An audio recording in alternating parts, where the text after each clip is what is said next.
Hello guys welcome to my mini vlog. आज मेरो day off थियो। डे अफमा चाहिँ म अरू बेला यतिखेर सुतिरहेको हुन्थेँ भने आज चाहिँ म एकदमै छिटो छिटो उठेको छु, किनभने मलाई भेट्न मेरो गाउँको नाना आउँदै हुनुहुन्छ मेरो रुममा होइन। म एकदमै खुसी छु। हामी परदेशमा बस्ने मान्छेहरूलाई चाहिँ आफ्नो गाउँको मान्छे भेट्नु आउँदाखेरि चाहिँ एकदमै धेरै खुसी लाग्छ है। तपाईँहरूलाई चाहिँ कस्तो लाग्छ है?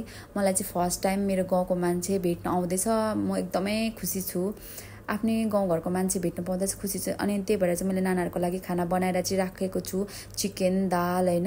अनि यत्तिकैमा मेरो नानाहरू पनि आइपुग्नु भएको छ। उहाँहरू हुनुहुन्छ मेरो गाउँको नाना, अनु नाना चाहिँ, अनि अर्को चाहिँ उहाँको साथी हुनुहुन्छ। अनि बित्तिकै चाहिँ मैले पाहुनाहरूलाई काम लगाउँदैछु। मैले चिकन र दाल चाहिँ अलरेडी बनाएको थिएँ, अनि नानाले चाहिँ धनियाँ धुँदै हुनुहुन्छ।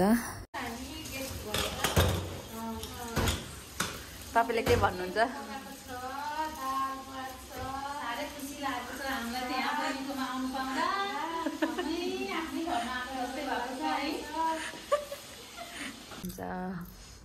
हुन्छ पापड खाँदैछु म चाहिँ। आज कति वर्षमा पुनमले पकाएको भात खानु पाएँ। अन्त त्यही त म त अब अल्छी छु नि त। खाना कस्तो लाग्यो नाना? एकदम गुड।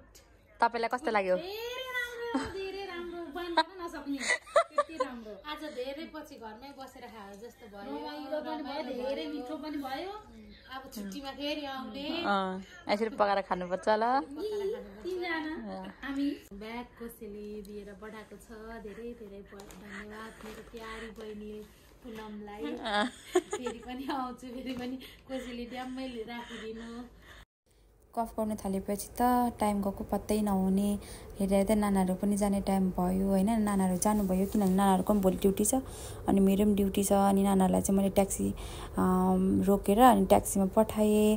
अनि नानाहरू चाहिँ जानुभयो हेर्दा हेर्दै होइन। अनि त्यस पछाडि चाहिँ म पनि आफ्नो बाटोतर्फ लागेँ। Thank you for watching. Bye bye, good night.